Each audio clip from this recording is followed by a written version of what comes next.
स्वर सुधा मंच पर आप सभी का स्वागत है। आज सुनिए प्रसिद्ध उपन्यासकार, महान कथाकार मुंशी प्रेमचंद की कहानी ठाकुर का कुआं। जोखू ने लोटा मुंह से लगाया तो पानी में सख्त बदबू आई। गंगी से बोला, यह कैसा पानी है? मारे बास के पिया नहीं जाता। गला सूखा जा रहा है और तू सड़ा पानी पिलाई देती है। गंगी प्रतिदिन शाम पानी भर लिया करती थी। कुआं दूर था, बार बार जाना मुश्किल था। कल वह पानी लाई तो उसमें बू बिल्कुल न थी। आज पानी में बदबू कैसी? लोटा नाक से लगाया तो सचमुच बदबू थी। जरूर कोई जानवर कुएं में गिरकर मर गया होगा, मगर दूसरा पानी आवे कहां से? ठाकुर के कुएं पर कौन चढ़ने देगा? दूर से लोग डांट बताएंगे। साहू का कुआं गांव के उस सिरे पर है, परंतु वहां भी कौन पानी भरने देगा? कोई तीसरा कुआं गांव में है नहीं। जोखू कई दिन से बीमार है। कुछ देर तक तो प्यास रोके चुप खड़ा रहा, फिर बोला, अब तो मारे प्यास के रहा नहीं जाता। ला थोड़ा पानी नाक बंद करके पी लूं। गंगा ने पानी न दिया। खराब पानी से बीमारी बढ़ जाएगी, इतना जानती थी, परंतु यह न जानती थी कि पानी को उबाल देने से उसकी खराबी जाती रहती है। बोली, यह पानी कैसे पियोगे? न जाने कौन जानवर मरा है। कुएं से मैं दूसरा पानी लाए देती हूँ। जोकू ने आश्चर्य से उसकी ओर देखा। पानी कहाँ से लाएगी? ठाकुर और साहू के दो कुएं तो हैं, क्या एक लोटा पानी न भरने देंगे? हाथ पांव तुड़वा आएगी और कुछ न होगा। बैठ चुपके से, ब्रह्म देवता आशीर्वाद देंगे। ठाकुर लाठी मारेंगे, साहू जी एक के 5 लेंगे। गरीबों का दर्द कौन समझता है? हम तो मर भी जाते हैं तो कोई द्वार पर झांकने नहीं आता। कंधा देना तो बड़ी बात है। ऐसे लोग कुएं से पानी भरने देंगे? इन शब्दों में कड़वा सत्य था। गंगी क्या जवाब देती, किंतु उसने वह बदबूदार पानी पीने को न दिया। रात के 9 बजे थे। थके मांदे मजदूर तो सो चुके थे। ठाकुर के दरवाजे पर 10-5 बेफिक्रे जमा थे। मैदानी बहादुरी का तो अब न जमाना रहा है न मौका। कानूनी बहादुरी की बातें हो रही थी। कितनी होशियारी से ठाकुर ने थानेदार को एक खास मुकदमे में रिश्वत दी और साफ निकल गए। कितनी अक्लमंदी से एक मार्के के मुकदमे की नकल ले आए। नाजिर और मोहतमिम सभी कहते थे नकल नहीं मिल सकती। कोई 50 मांगता, कोई 100, या बेपैसे कौड़ी नकल उड़ा दी।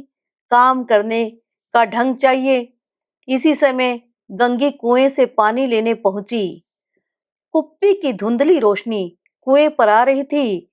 गंगी जगत की आड़ में बैठी मौके का इंतजार करने लगी। इस कुएं का पानी सारा गांव पीता है, किसी के लिए रोका नहीं।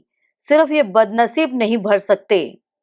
गंगी का विद्रोही दिल रिवाजी पाबंदियों और मजदूरियों पर चोटें करने लगा। हम क्यों नीच हैं और ये लोग क्यों ऊंच हैं? इसलिए कि ये लोग गले में तागा डाल लेते हैं। यहाँ तो जितने हैं एक से एक छठे हैं।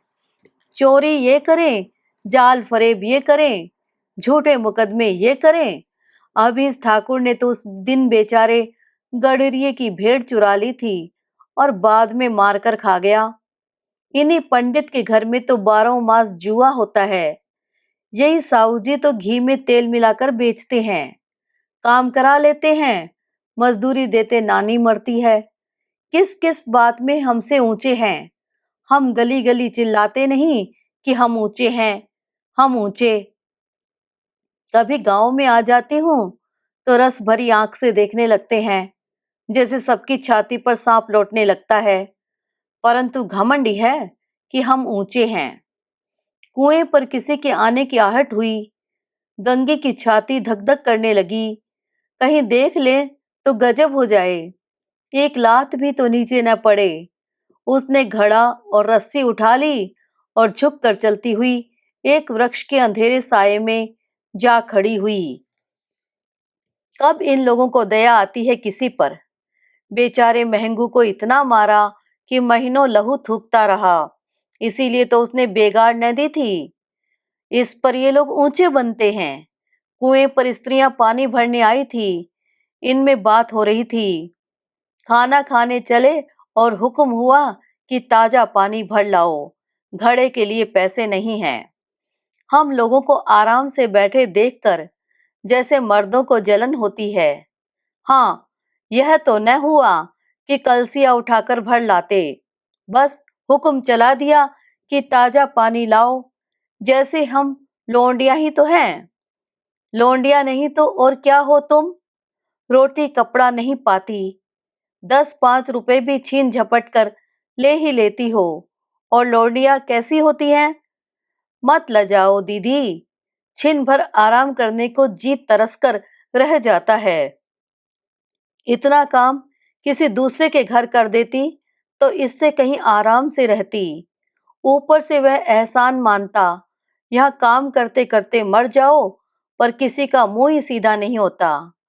दोनों पानी भरकर चली गई तो गंगी वृक्ष की छाया से निकली और कुएं की जगत के पास आई। बेफिक्रे चले गए थे।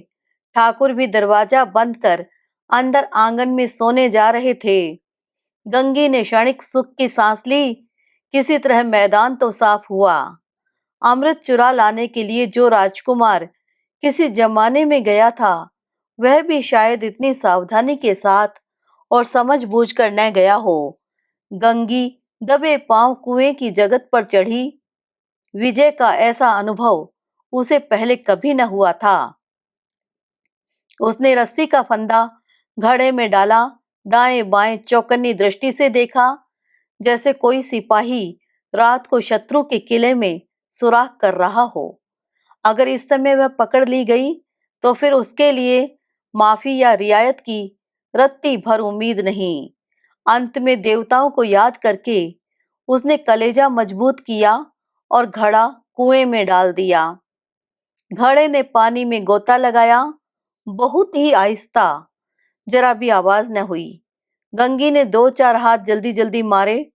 घड़ा कुएं के मुंह तक आ पहुंचा। कोई बड़ा शहजोर पहलवान भी इतनी तेजी से न खींच सकता था। गंगी झुकी कि घड़े को पकड़कर जगत पर रखे कि एकाएक ठाकुर साहब का दरवाजा खुल गया। शेर का मुंह इससे अधिक भयानक न होगा। गंगी के हाथ से रस्सी छूट गई। रस्सी के साथ घड़ा धड़ाम से पानी में गिरा और कई क्षण तक पानी में हिलकोरे की आवाजें सुनाई देती रही। ठाकुर कौन है, कौन है, पुकारते हुए कुएं की तरफ आ रहे थे और गंगी जगत से कूदकर भागी जा रही थी। घर पहुंचकर देखा कि जोखू लोटा मुंह से लगाए वही मैला गंदा पानी पी रहा है। अभी आप सुन रहे थे प्रसिद्ध कथाकार मुंशी प्रेमचंद की कहानी ठाकुर का कुआं, जो कि तत्कालीन समाज की स्थिति को प्रदर्शित करती है। आशा करती हूँ ये कहानी आपको पसंद आई होगी।